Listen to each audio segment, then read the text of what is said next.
Voilà, bonjour. Donc, je vais vous présenter les différentes Bibles que je possède entre ma femme et moi. Voilà, on en a plusieurs. Donc, parce qu'aujourd'hui, j'ai un ami qui m'a dit, ben voilà, ça serait bien s'il existait telle et telle Bible. Donc, je pense que cet ami se reconnaîtra. Telle sorte et telle sorte de Bible. Et donc, effectivement, j'ai dit, bah oui, elles existent, hein, toutes ces Bibles dont tu me parles, et je les ai. Et donc, parce que j'ai dit, moi je comptais faire une vidéo justement en présentant ces bibles-là pour que chacun puisse se faire un avis sur ce qui est bien ou pas pour lui. Et donc voilà, on va commencer à faire ça. Simplement, je tenais à vous avertir tout de suite que l'avis que je vais donner sur ces bibles est complètement biaisé, complètement faussé par rapport à ma foi et par rapport à mes voilà, idées personnelles par rapport à ce que ces bibles m'apportent. Donc c'est pas la peine de me mettre dans les commentaires que mon avis est biaisé, qu'il n'est pas objectif, parce qu'effectivement il est biaisé et il n'est pas objectif, je le revendique. Simplement, voilà, on va prendre quand même le premier verset de chaque Bible, ce qui va nous permettre de voir les différences. Et je vais vous expliquer ce que ça m'apporte et voilà pourquoi je possède ces Bibles. Et je vais vous expliquer aussi celles que je n'ai pas et pourquoi je ne les possède pas. Alors déjà, je vais commencer par vous dire, je n'ai pas la Bible de MacArthur. Pourquoi est-ce que je n'ai pas la Bible MacArthur? Eh bien tout simplement parce que je l'ai vue chez un ami. Donc c'est une Bible qui est utilisée par des évangéliques, des chrétiens évangéliques. Moi, c'est pas que je suis pas chrétien évangélique. De toute façon, je ne me considère pas chrétien, je me considère comme disciple de Jésus, comme enfant de Dieu. Vous pouvez même m'appeler musulman, si ça vous plaît, puisque ça veut dire soumis à Dieu. Et donc, voilà. Mais chrétien, pour moi, c'est la religion chrétienne. Bon, je ne suis pas de la religion chrétienne, je crois en Jésus. Et Jésus n'est pas venu faire des chrétiens, il est venu faire des disciples de Jésus, il est venu faire des enfants de Dieu. Mais après, j'accepte le nom de chrétien, ça c'est pas un problème. Jacques nous dit dans l'épître de Jacques, si si vous devez souffrir, que ça soit non en tant que voleur ou menteur, enfin ce genre de choses, mais que ça soit en tant que chrétien, puisque chrétien c'était une moquerie à l'époque. Donc voilà, il vaut mieux être moqué en tant que chrétien, qu'on nous condamne en tant que chrétien plutôt qu'autre chose. Donc voilà, j'accepte. Alors la première, c'est celle de John Nelson Darby. Donc ça, c'est une Bible qui appartient à ma femme, que je consulte de temps en temps. Cette Bible-là, nous ne l'avons pas pour les commentaires, puisque bon, c'est pas une Bible qui a énormément de commentaires. Quoique vous voyez, elle a quand même une bonne introduction.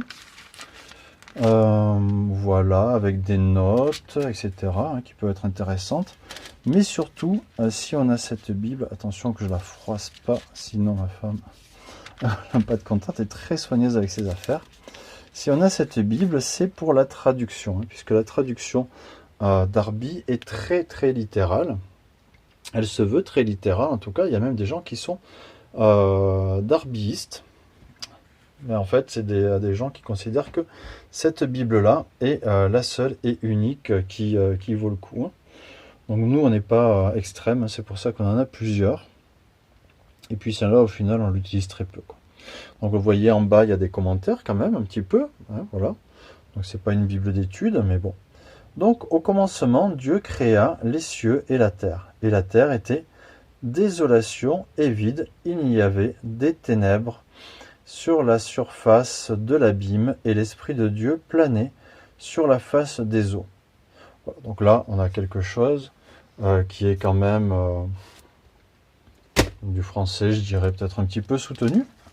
Alors là, on va passer à la Bible Chouraki. Alors la Bible Chouraki, c'était pas un chrétien, c'était pas un musulman, c'était quelqu'un qui, on dit juif, mais je crois pas qu'il était de religion juive en fait. D'origine, oui certainement. En tout cas, il s'est attaché à faire une traduction de la Bible très très littérale. Donc là, c'est vraiment la plus littérale que l'autre, que la Darby. Là, mais vraiment. Par contre, vous allez voir, là, c'est tellement littéral qu'on comprend rien. Lui, il n'a pas fait d'effort de traduction pour chercher le sens, il a traduit littéralement. Et donc voilà, parfois c'est assez rigolo. Il a fait aussi une traduction du Coran, qui est pas mal, que je vous recommande. Donc vous voyez, en plus dans cette Bible, bon, on a l'alphabet hébreu, avec, voilà, non, on n'a pas la valeur des lettres, mais enfin bon, on a quand même quelques explications sur la transcription hébraïque. Donc voilà, il y a pas mal de choses. Alors, donc là, celle-ci, alors, vous voyez, donc là, il y a quand même une petite introduction à chaque livre. Un petit peu des commentaires en bas, voilà, mais pas trop, hein. On n'est pas sur une Bible où il va y avoir beaucoup de commentaires. Alors d'ailleurs, à la fin, vous avez quelques petits tableaux, des chronologies, voilà, des choses qui sont peut-être sympas à regarder, hein, quand même. Il y a du petit travail, poids et mesure, tout ça. Non, c'est vraiment, c'est pas mal, hein. C'est pas mal. Pour la Darby, on n'a pas regardé. À la fin, qu'est-ce qu'on a? Bon, on a des cartes, vous voyez, bon, voilà, le bateau, hein, les trucs qui sont bateaux dans la plupart des billes. Voilà. Mais à part ça, rien d'autre. Là, on n'a pas de carte. Alors, on commence. Et là, qu'est-ce qu'on a? En tête, Genèse, 7 jours. En tête, Elohim, créé les ciels et la terre. La terre était tohu et bohu, une ténèbre sur les faces de l'abîme, mais le souffle d'Elohim planait sur les faces des eaux. Alors voilà, traduction hyper littérale, qui facilite pas le texte du tout, mais quand on veut chercher exactement, peut-être retrouver le premier sens du mot, ou voir un petit peu des fois pour aller plus loin, c'est pas mal pour les gens qui cherchent. Mais voilà, pour les gens qui veulent suivre, disons, à l'église le dimanche matin, ou si c'est dans une église de maison comme nous, si vous voulez suivre, non, non. Si vous voulez lire pendant le culte, si vous faites partie d'une église évangélique, charismatique, pentecôtiste, etc., ou parfois on dit, s'il y a quelqu'un qui veut lire, non, non, non. Voilà.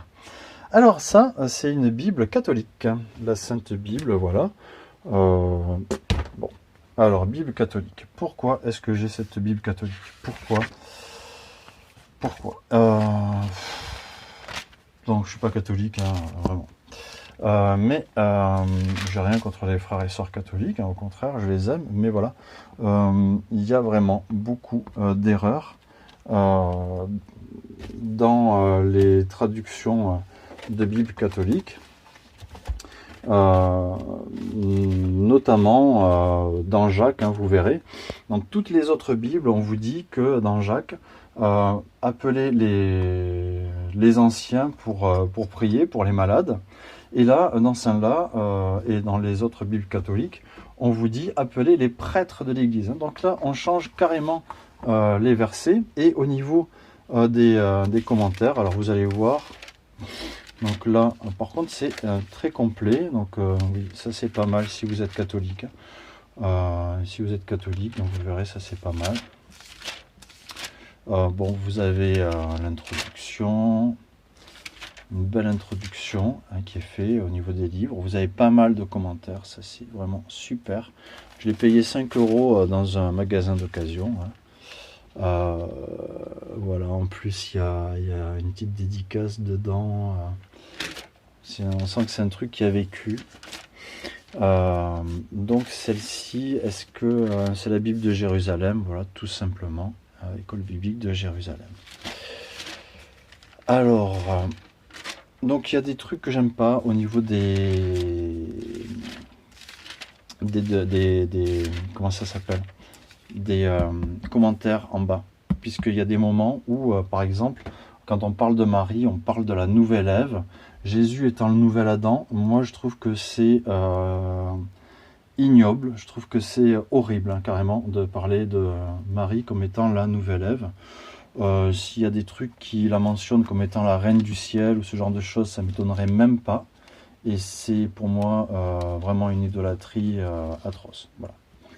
Je mâche pas mes mots, j'y vais carrément. Mais bon, je vous l'ai dit, c'est complètement biaisé par ma foi et ma façon d'interpréter les Écritures. Donc, là on va lire. Au commencement, Dieu créa le ciel et la terre. Or la terre était vague et vide.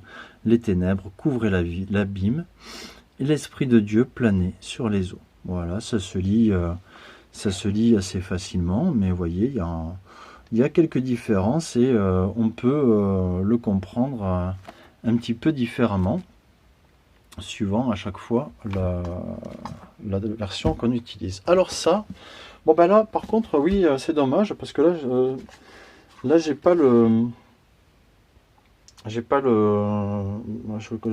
c'est un faux, hein, c'est un billet d'évangélisation, on le laisse traîner par terre et les gens ils trouvent ça, ils font ah mais ah là là qu'est-ce que c'est, et ah mais ça parle de Dieu en fait, ah ça me touche vraiment, je pense que je vais changer ma vie et je vais donner ma vie à Jésus, ou mais qu'est-ce que c'est cette affaire là, c'est nul.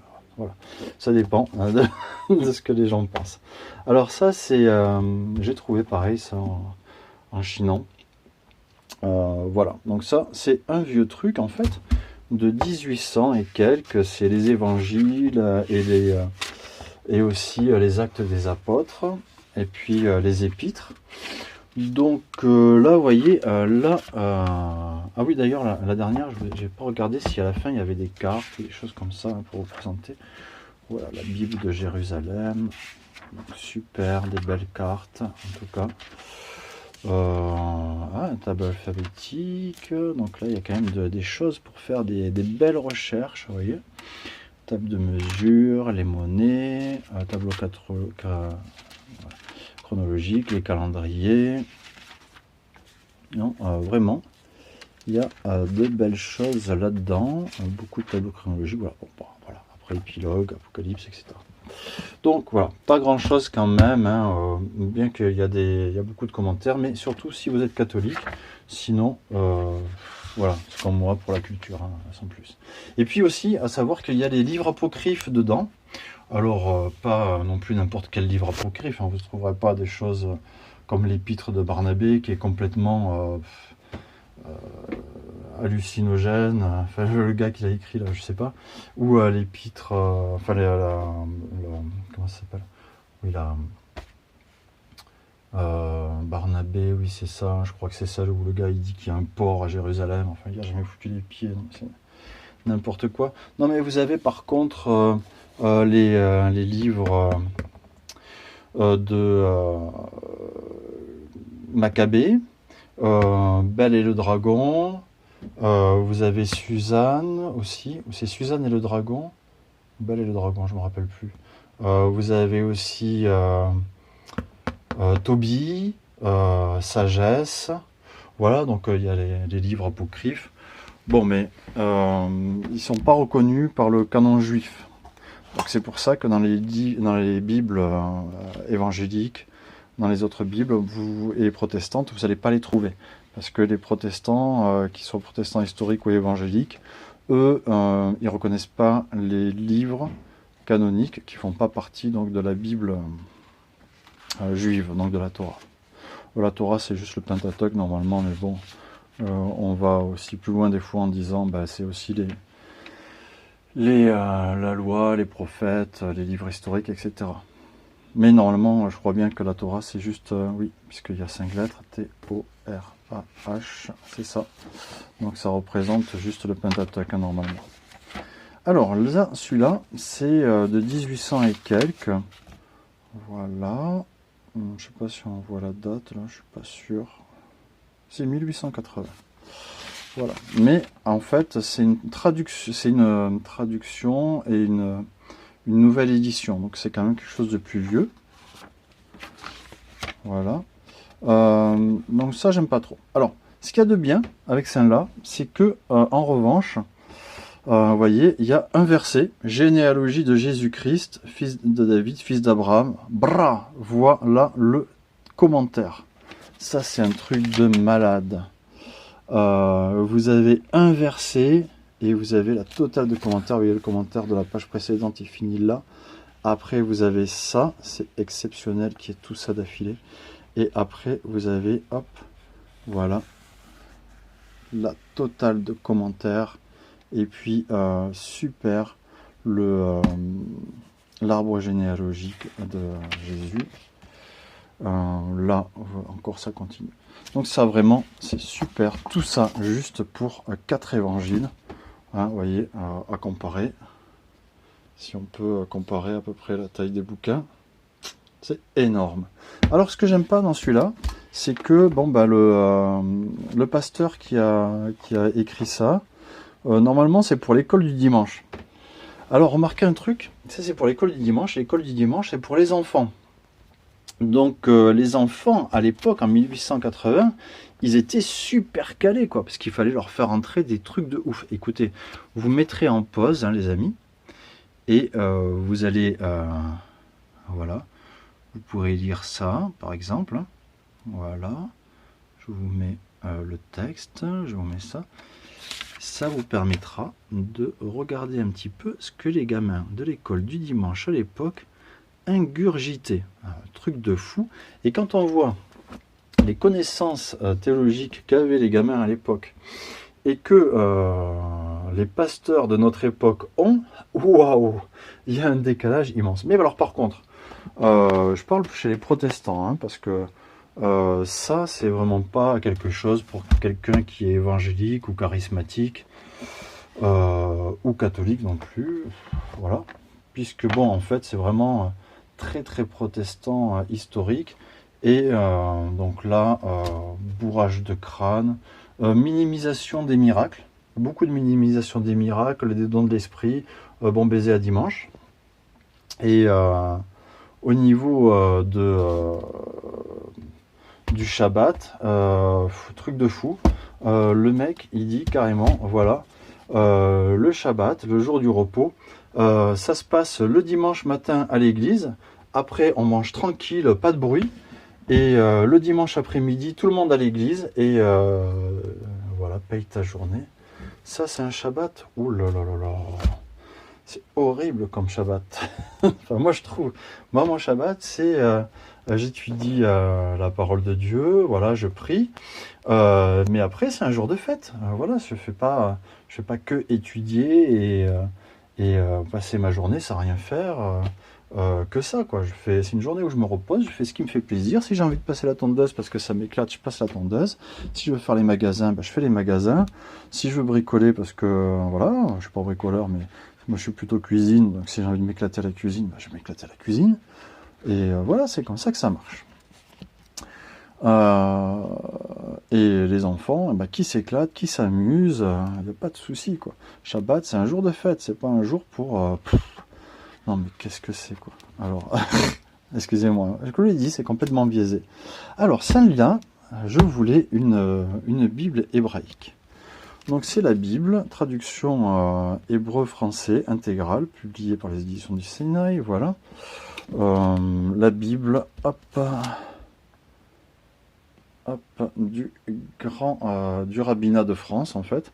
Donc c'est pas du tout une Bible chrétienne, c'est une Bible juive, c'est l'Ancien Testament. En fait, le Bible ça veut dire livre, et même Bible ça vient de Babel. Je ne sais plus exactement ce que ça veut dire le vrai terme. On dit que ça veut dire livre, mais c'est beaucoup plus ancien que ça. Et ça ne veut pas dire Bible en fait. Bon, je ne sais plus ce que ça veut dire exactement, mais c'est en rapport avec le langage et les écritures. Mais c'est voilà, c'est très ancien comme mot. Voilà, du grand rabbin Zadok Khan. Alors super pour ceux qui étudient l'hébreu, puisque là, là vous avez les noms des livres, la Genèse, en français et puis en hébreu. Et bon, en revanche, ouais, ça peut arriver qu'il y ait des commentaires, hein, voilà, mais c'est pas ouf, hein, il y a très peu de commentaires, hein, d'accord. Donc là-dessus, on part, donc ça se lit à l'envers, comme un manga. Voilà, là on en a d'ailleurs, hein, manga. Et oui, c'est chrétien, mais j'en ai qui ne sont pas chrétiens aussi, bien sûr. Alors, puis en plus, ceux-là, c'est ceux de ma femme. Alors, donc, au commencement, Dieu créa le ciel et la terre. Or, la terre n'était que solitude et chaos. Des ténèbres couvraient la face de l'abîme et le souffle de Dieu planait sur la face des eaux. Voilà. Ça. Alors, qu'est-ce qu'on a à la fin? C'est très beau. Voilà. C'est très joli. Qu'est-ce que c'est que ça? Je ne sais pas. Je lis pas l'hébreu, j'ai commencé, mais après j'ai arrêté. Donc il n'y a pas de commentaires, hein, rien, pas de ce genre de choses. Alors un petit peu très léger, hein, vous voyez, voilà. Donc vous voyez que là, c'est le livre de Chronique. J'aurais dit Malachie, puisque normalement le dernier chez les protestants, évangéliques, etc. et les catholiques, c'est Malachie dans la Bible, mais là, eux, ils ont mis Chronique, puisqu'en fait, les protestants, les catholiques et les évangéliques ont modifié quelque peu l'ordre du canon hébraïque. Alors voilà, donc on voit, c'est écrit en hébreu d'un côté, en français de l'autre.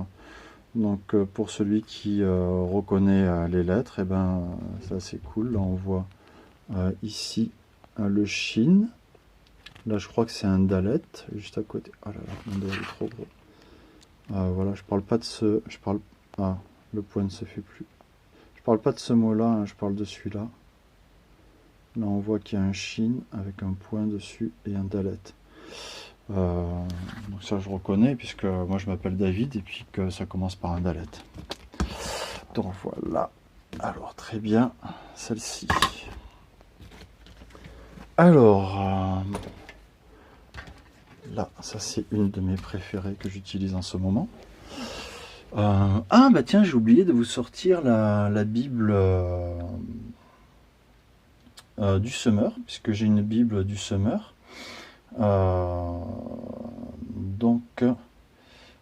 Qui est une Bible d'études. Bon, tant pis, je vous la présenterai pas. C'est dommage, j'aurais aimé la sortir, mais j'ai pas pensé. Donc, la Bible du Semeur, c'est pas celle-là. C'est une Bible d'études qui est bleue et qui fait la même taille. Et qu'on m'a donnée. C'est la première Bible d'études qu'on m'a donnée. Elle est vraiment, oui, super si vous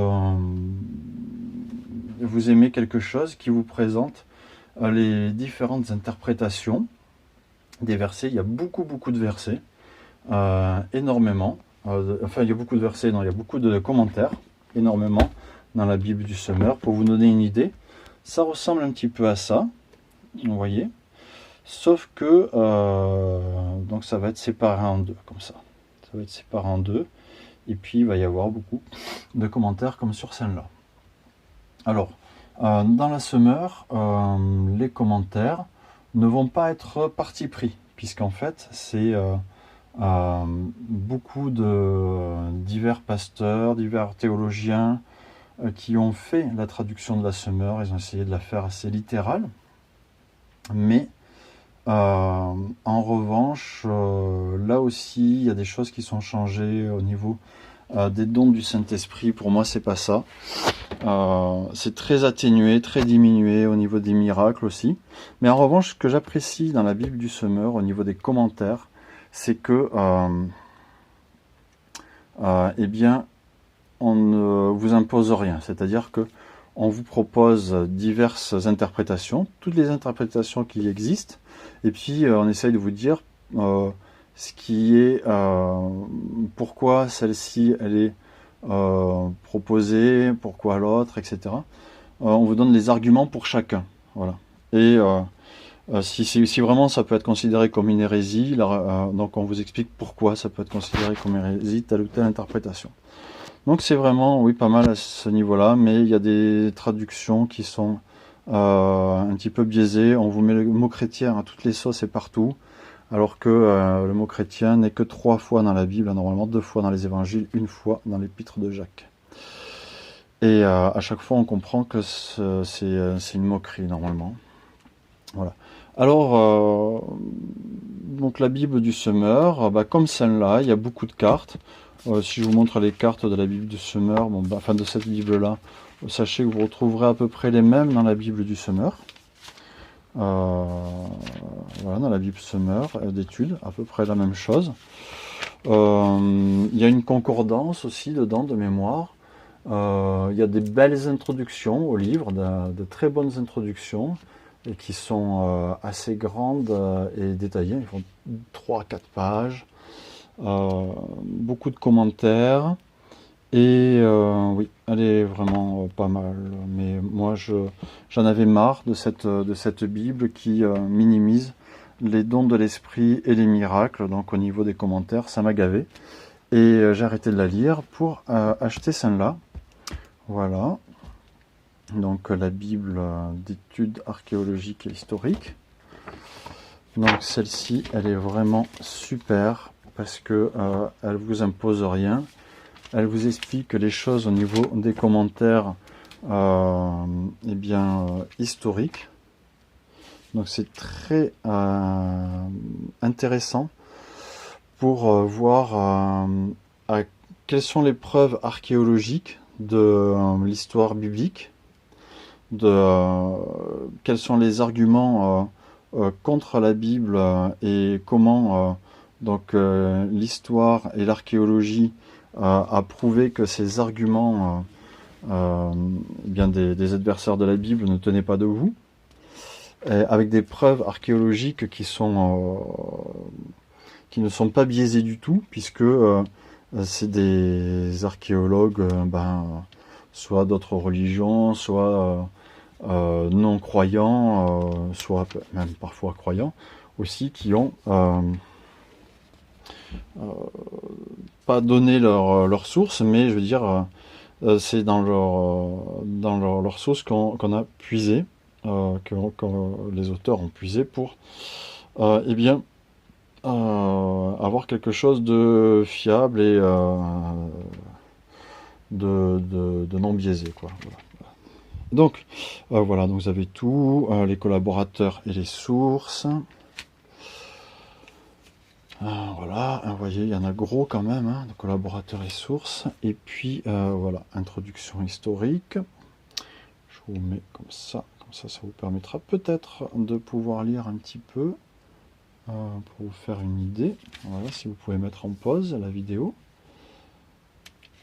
Voilà, je ne vais pas tout vous filmer, hein, parce que la vidéo elle va être super longue, et déjà elle est très longue. Alors vous voyez, il y a vraiment plein de choses, c'est très bien présenté. La Genèse, donc une belle introduction. À chaque fois, à chaque livre, il y a toujours une chronologie, une réalité culturelle, les destinataires, l'auteur, les dates et lieux de rédaction. Au fil de la lecture, ça c'est des petits trucs que vous pouvez découvrir. Et puis le saviez-vous? Donc pareil, les thèmes, quels sont les thèmes qui sont abordés. Et puis le plan hein, de la lecture. Voilà. Alors, et à chaque fois, super, alors vous avez des encarts, texte et objet du passé, par exemple, vous voyez, c'est très joli, et puis ça vous permet de voir un petit peu, d'ancrer ça dans la culture de l'époque. Voilà, des petits encarts aussi, écho du passé, comme ça, vous voyez, et beaucoup de commentaires, donc qui sont là, pas biaisés du tout, et qui sont... qui vous laisse libre au niveau de votre interprétation théologique, puisqu'on se concentre sur les preuves historiques, sur la culture de l'époque, sur la façon dont vivaient les gens. Ça, c'est absolument génial. Et donc, c'est teinté de foi, hein, bien sûr, puisque quand même, c'est des gens qui ont la foi. Pas de minimisation des miracles, pas de minimisation des dons de l'esprit. Allez-y, les yeux fermés, hein, si vous êtes comme moi. Pour moi, je ne me définis pas comme chrétien, je ne me définis pas comme d'une dénomination particulière, mais quelqu'un qui regarde ma vie de foi va dire, lui, il est chrétien, protestant, évangélique, charismatique, ou pentecôtiste, ou quelque chose comme ça, il va dire, quoi. Mais ça ne me définit pas, c'est un petit peu trop réducteur, hein, je trouve. Alors, donc, au commencement, Dieu créa le ciel et la terre. La terre n'était que chaos et vide. Il y avait des ténèbres à la surface de l'abîme, et l'Esprit de Dieu planait au-dessus de l'eau.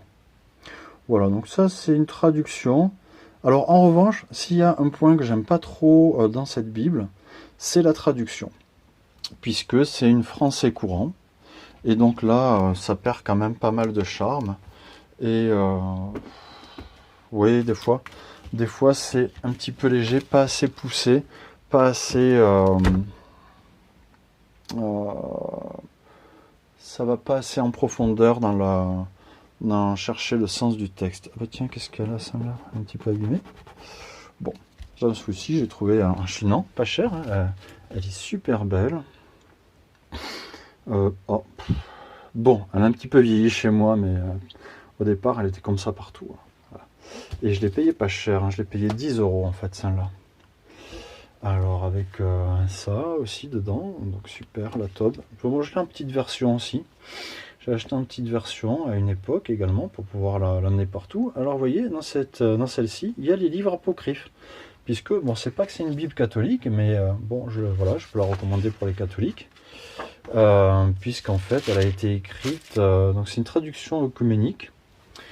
Et voilà. Donc en fait, traduction œcuménique de la Bible, je suppose. Voilà. Tob. Et en fait, ça a été fait par des pasteurs, enfin, par des évangéliques, des protestants, des catholiques, hein, si je ne me trompe pas. Voilà. Hop, là je crois que c'est un petit peu la liste, hein, voilà, c'est ça.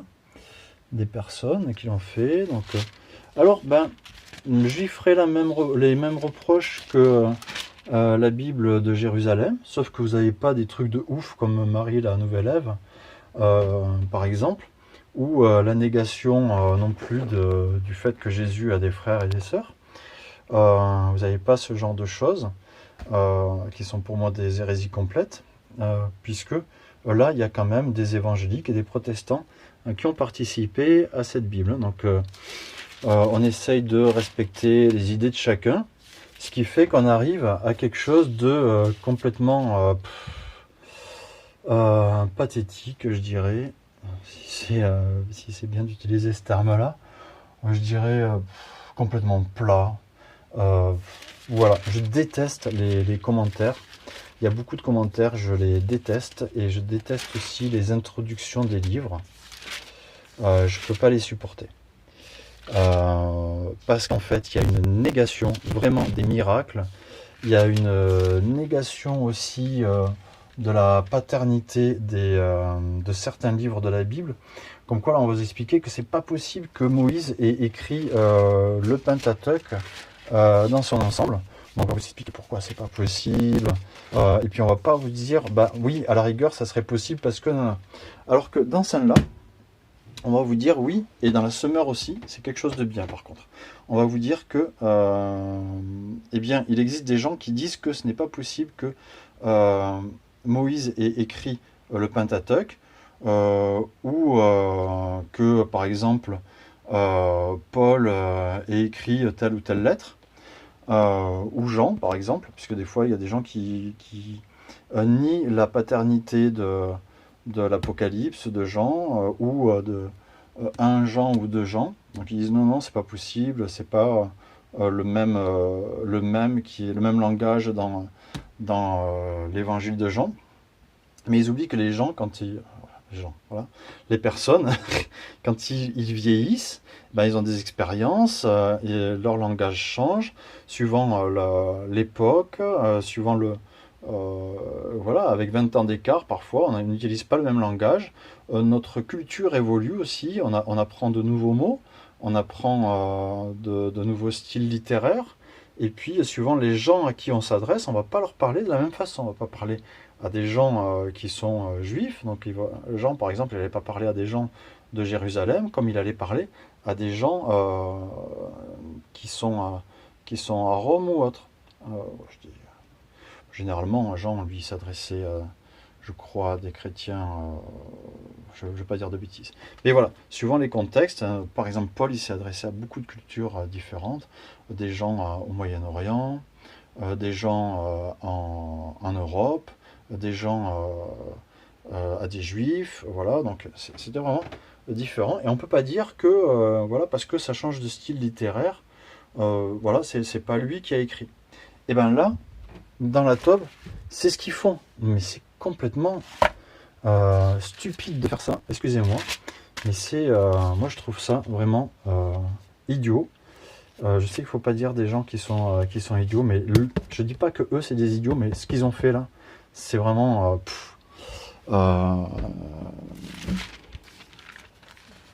je peux pas supporter. Donc j'ai arrêté de la lire en fait. Bon, je l'ai toujours, voilà, je l'ai toujours. C'est pour la culture, toujours pareil. Même excuse culturelle. Bon, en tout cas, vous avez pas mal de commentaires.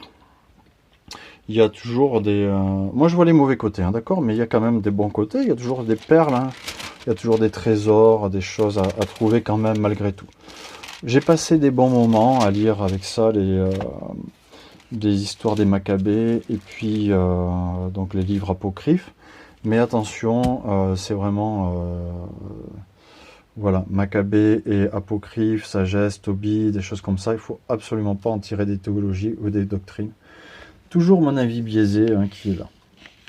Alors, lorsque Dieu commença la création du ciel et de la terre était déserte et vide, et la ténèbre à la surface de l'abîme, et le souffle de Dieu planait à la surface des eaux. Vous voyez, toujours un petit peu de différence au niveau donc des mots qui sont choisis et utilisés. Alors, oui, là-dedans, voilà, commentaires, etc. Quelques cartes à la fin. Qu'est-ce qu'on a? On a quand même des tableaux chronologiques. Des tables de poids et mesure, voilà, un petit peu bateau, des notes principales. Par rapport au nom, oui, bon, ok, une petite, je sais plus comment on appelle ça, bon, abréviation des livres bibliques, table des matières, voilà. Donc voilà, vous avez fait le tour de cette Bible. Je suis très critique et très dur avec celle-là. Une de mes préférées que j'utilise donc pour mes études bibliques. Alors celle-ci, je vais faire quelque chose que je fais rarement. Oh là là, oh là là, oh là là. C'est... alors, je vous demande juste quelques instants. Voilà, c'est tout noir. Voilà, donc ça, c'est la Bible Thompson, du docteur donc Thompson. Voilà. Alors, cette Bible-là, c'est la Bible généralement préférée des étudiants de la Bible. Voilà. À partir du moment où, voilà, c'est généralement pour les personnes qui sont évangéliques, plutôt du côté pentecôtiste charismatique. Donc voilà, il y a la place dessus de faire des notes, hein, ce que je ne suis pas prêt de faire. Hop, on essaie de faire le point. Voilà, version Louis II révisée à la Colombe, c'était un des premiers pasteurs qui m'avait conseillé ça. À l'époque où je m'étais lancé dans les études bibliques avec l'Institut biblique de Genève. J'ai quitté, voilà, pour certaines raisons que je ne vais pas m'étaler là-dessus. Mais bon, si vous regardez certaines de mes vidéos, je pense que vous allez comprendre. Alors, là, vous avez la table des matières, une belle préface qui vous explique comment utiliser cette Bible, qui a des onglets. Vous avez la possibilité d'avoir avec ou sans onglets. L'introduction, une belle introduction, vous voyez. Voilà, les signes et conventions, pour vous aider à bien comprendre ce que vous lisez. Un exemple de la présentation. Voilà, alors elle est très présentée comme ça, hein, elle est très visuelle cette Bible. Moi, j'hésite pas, j'écris dessus. Une Bible sur laquelle on écrit, pour moi c'est une Bible qui vit. Voilà, alors, au commencement, Dieu créa le ciel et la terre. La terre était informe et vide, il y avait des ténèbres, et à la surface de l'abîme. Mais l'Esprit de Dieu planait au-dessus des eaux. Alors, cette traduction de la Bible, c'est une version qui se veut littérale également. Ceci dit, il faut savoir que M. Louis II est né à l'époque napoléonienne, si je ne me trompe pas, et donc certains l'accusent d'être misogyne et d'avoir modifié certains versets, notamment l'ordre dans lequel sont présentés les personnages masculins et féminins à certains moments, de façon à minimiser le rôle de la femme dans l'Église. Bon, à voir. C'est vrai que j'ai remarqué un ou deux trucs. Maintenant, pour le reste, la traduction est assez belle. Et oui, pour moi, c'est une des meilleures. Mais en revanche, j'essaye toujours de faire attention quand je lis des choses au sujet des femmes. Et là, je reviens sur d'autres traductions et j'essaye de voir un petit peu. Alors, qu'est-ce que c'est que ces choses-là ? Eh bien, vous voyez, ça c'est des chaînes de lecture. Puisque, on vous dit 2253. Donc, si vous allez à la fin, vous allez trouver toute la liste des chaînes de lecture. Et par exemple, là, ça vous dit 1,17, lumière, allez voir à 1,17. Alors, on va voir à 1,17. 1,17, c'est pas très loin. On est là. Dieu les plaça dans l'étendue céleste pour éclairer la terre. Et là, on vous dit maintenant, vous pouvez aller, si vous continuez sur le thème de la lumière, ben vous pouvez aller sur Exode 10, 23. Et pour moi, c'est super important parce que j'ai un principe, c'est que quand on veut savoir quelque chose sur un mot dans la Bible, par exemple lumière, où ce mot est-il en premier, eh bien, je vais aller à l'endroit dans la Bible où il est cité en premier pour pouvoir bien comprendre ce mot, quel était son sens à l'origine, qu'est-ce que Dieu a voulu dire par ce mot lumière, quelle est la vraie lumière. Et donc voilà. Alors on va vous dire, mais oui, mais lumière, si tu le lis dans le Nouveau Testament, tu tombes sur le mot lumière, tu veux faire une étude, mais tu vas pas savoir où est le premier mot. Et bien regardez, 2253, à ce moment-là, bra, hop, on tourne, et vous voyez des chiffres en haut là. Et bien regardez, hop, 2154. Et là on cherche 2200. Ah, j'ai oublié ce qu'on cherche. Je crois qu'on cherche 2553. On cherche lumière, en tout cas. Bon, de toute façon, on peut aussi chercher par ordre alphabétique, vous voyez. L'imitation. Voilà, pof 2253, lumière. Vous voyez, on peut se repérer à ça. Ou à l'ordre alphabétique. Et là, fais le point, s'il te plaît. Bon, voilà. Vous voyez, c'est aussi par thème, lumière, obscurité, lumière physique, lumière spirituelle, etc. Il y a vraiment énormément de choses dans cette Bible. C'est un puits quand vous tombez là-dedans, c'est énorme. Alors, les introductions sont pas ouf avant les livres. Hein. Alors, parce que d'abord, avant les livres, vous voyez, il n'y a pas d'introduction ici. Seulement, si vous voulez savoir, eh ben, vous avez l'auteur, écrivain, un certain, par exemple, Épître de Jude. Alors, on n'est pas sûr de qui l'a écrit, mais si vous voulez en savoir plus sur l'auteur, vous allez en 4401. En 446, vous allez avoir analyse du livre, thème et avertissement à propos des maîtres corrompus, voilà, et hérésie doctrinale. Donc après, voilà, par exemple,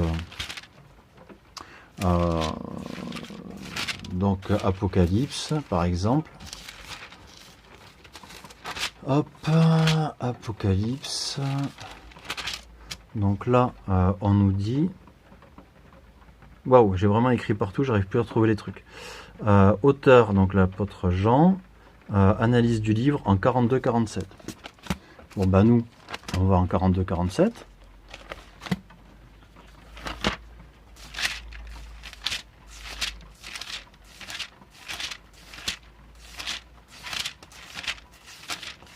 Hop, on va y arriver. Voilà, Apocalypse. Alors Apocalypse, ça commence ici. Vous voyez, donc là, vous avez tout ça d'introduction. Eux, ils ont choisi de regrouper les introductions des bouquins, voilà, à la fin, dans les commentaires. Alors vous avez vu, donc il y a tout ça là, ces études de chaîne. Et il y a vraiment d'autres choses merveilleuses. Parce qu'en fait, la Bible, là-dedans, parce qu'après vous avez aussi index, ce genre de choses, index généraux.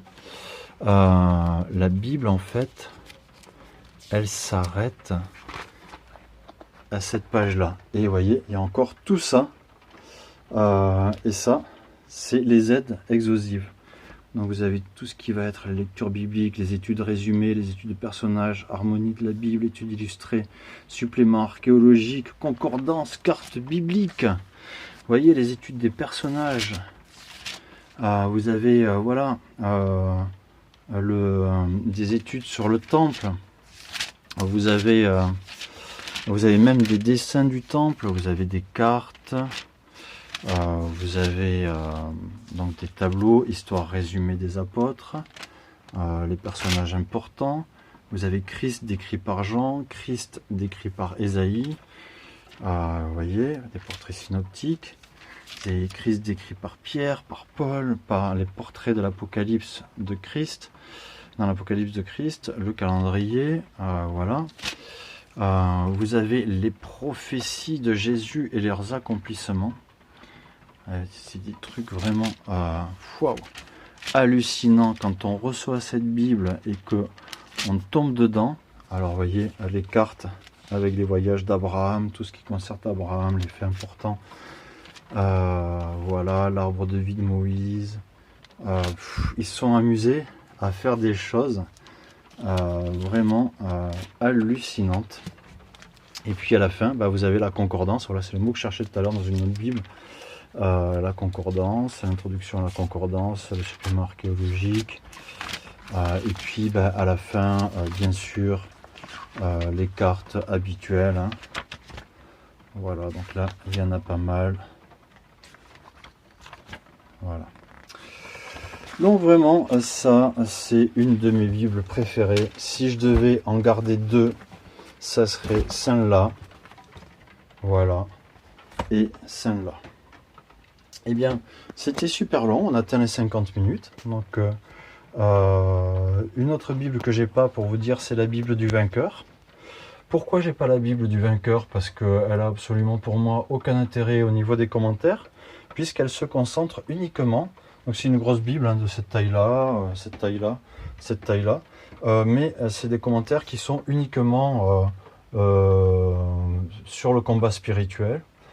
Et donc là aussi, c'est des choses qui sont complètement biaisées suivant la foi pentecôtiste, charismatique des personnes. Donc personnellement, à moins que vous soyez pentecôtiste, charismatique, je ne vous recommande pas cette Bible du vainqueur.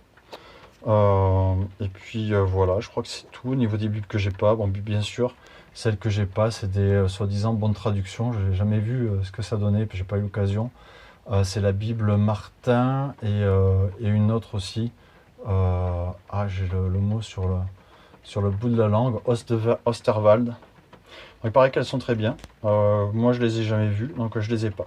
Et une que je vous recommande d'éviter absolument, c'est la Bible de Jésus-Christ, donc qui a été écrite, traduite en même pas une année par Shorakwetu.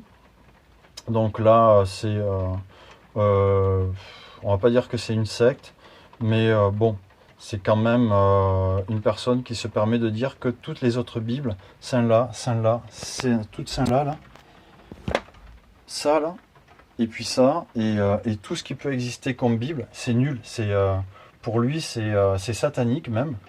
Donc moi, je suis pas du tout comme ça. Je vous dis, celles-là, elles sont plus ou moins selon mes goûts, mais je les ai et elles me nourrissent à certains niveaux. Je vous ai dit comment, pourquoi, ce que j'aimais pas. Mais c'est pas satanique, c'est juste qu'il y a des gens qui comprennent les choses différemment, d'une façon ou d'une autre, et se permettre de dire ça comme cet homme-là, qui a créé la Bible de Jésus-Christ, selon lui. Moi, pour moi, c'est pas la Bible de Jésus-Christ, c'est la Bible à éviter. Voilà.